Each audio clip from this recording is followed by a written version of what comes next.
Hello, my name is Christine Morgan, and I'm here to read for you today a story from my brand new collection of Viking themed horror and dark fantasy, The Wolf's Feast, which just came out from Word Horde Press. The story I'm going to read for you today is called Blades of Ice and Ivory. So, here we go. Freylinda clung hard with both hands to the long ship's oar bench, uttering silent prayers to Thor the Thunderer and Odin Allfather, and Njord, who ruled the sea's dark depths, that the storm's wrath would spare them. She prayed that the wolf-howling wind, whipping white sleet and wave spray in equally hold and harsh measures, would ease, no longer lashing their faces, blind stinging their eyes, flaying their numb frozen skin. That the water would calm, the gray whale road of the ocean settling from turmoil and upheaval, before its surging fury smashed apart the hull planking to send them splashing to a lonely and ignoble death. She prayed that the thick clouds which turned low and sodden in the sky, like clumps of uncombed wet wool, would part and disperse, revealing perhaps the high stars gleaming and glinting like jewels in the blackness, or the shifting skeins of light, blue and violet and green, Freya's veils rippling from the north, or the pale shine of the moon upon the rocky shore of some island, where they might put in to seek shelter. If her prayers were heard, the gods ignored or laughed at them. Already her father and his crew had been forced to cut the ropes that held their fishing nets, spilling the rich catch of cod and herring their settlement so desperately needed. Already 2 men had been lost, washed over the side. 2 men at least, 2 men Freylinda knew of.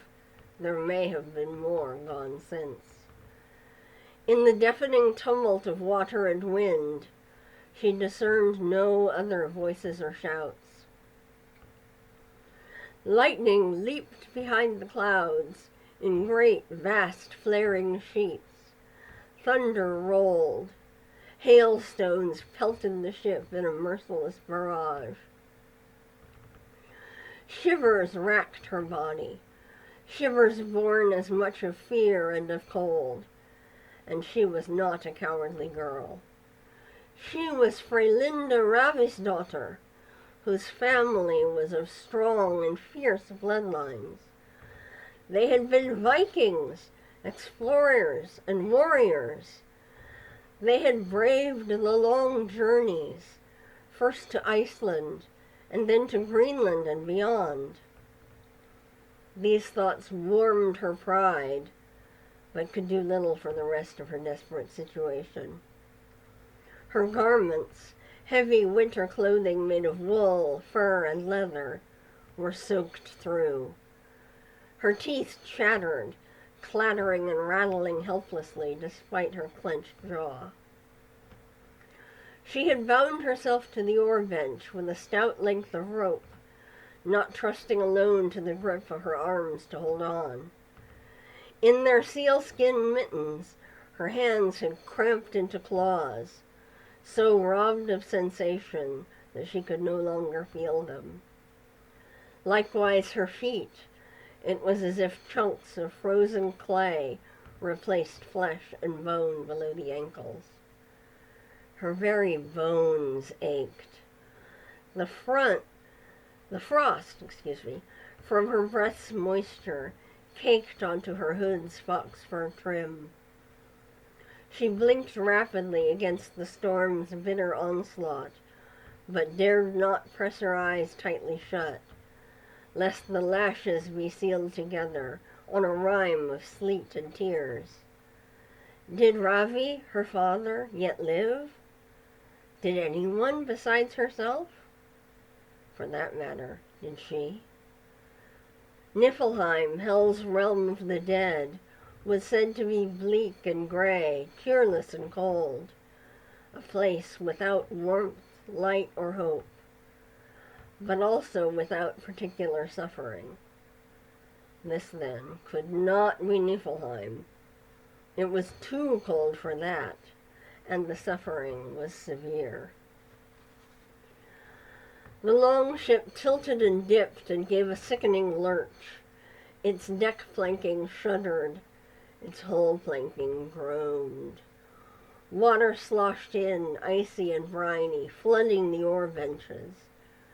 Freylinda gasped for air. She coughed on salt and sea foam. The pressure tugged at her, and if not for the binding rope, she might have been swept away. Someone else proved less fortunate. A man's body tumbled past her, limbs flailing, grasping madly for anything to save him, but finding no purpose. She did not see his face, could not recognize him. A heartbeat later, he was gone. Her mother had not wanted her to go out fishing with her father, not for any premonition of bad weather or other misgivings, not at all. Freyna thought, Freyna thought her daughter's time would be better spent at home, on spinning and weaving and more womanly tasks. But Ravi, who had no sons, treated Freylinda almost as if she'd been born a boy. He'd taught her to fish, and to hunt and to fight, and Freylinda, for her part, was just as glad to escape the incessant pestering of her 5 younger sisters. At the moment, however, she would have given a great deal to be with them again, to have them pulling at her arms and clamoring for attention, asking her to braid hair and tell stories and play games. Would that they were all home, snug and safe in the sod-walled houses, with fires in the hearth pits, with hot broth simmering and bread baking on flat stones, with dry clothes and warm furs, and fleeces heaped high on the sleeping platforms. Even through the wave crash and storm roar, she heard a despairing shriek as another of the men lost his grip. Him she saw clearly and knew, Arnulf, who at 15 was not much older than herself, with fair hair and moss-green eyes now made wide in terror. A cresting swell carried him off, his arms frantically waving. Then an immense white shape burst up from the waves.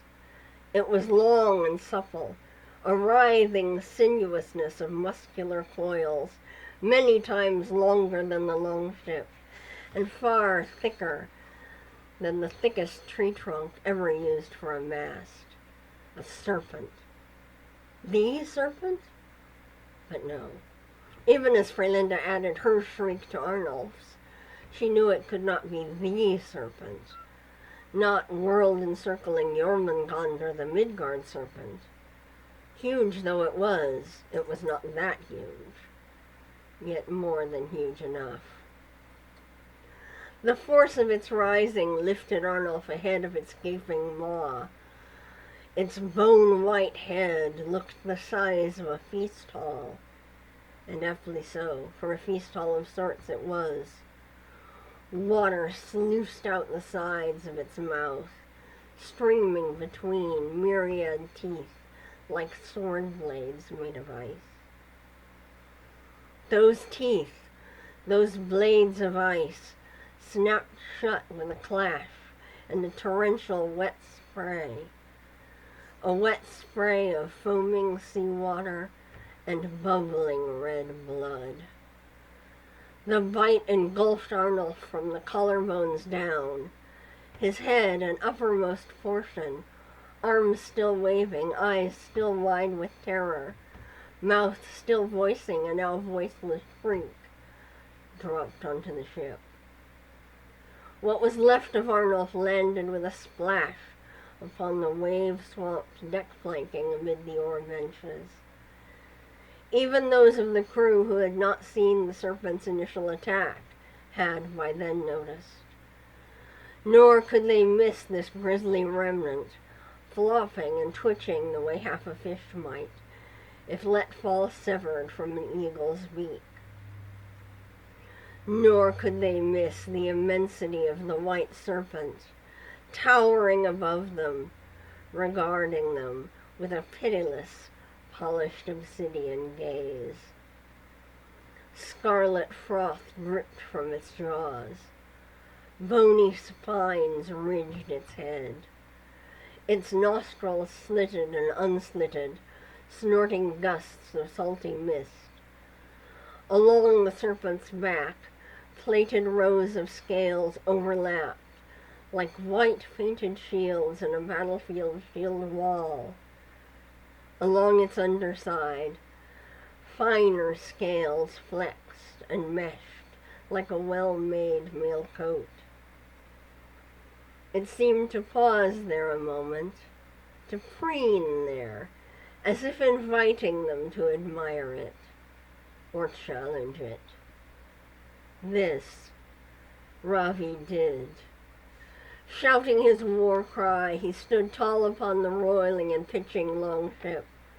The wind flung his hair in drenched locks and flapped the edges of his bearskin cloak.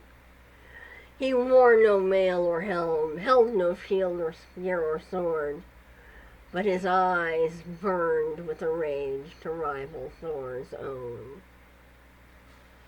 And that is where I'm going to leave you for now. If you would like to find out the rest, The Wolf's Feast, now available. I hope you enjoyed this little sample. Thank you for tuning in. Bye-bye.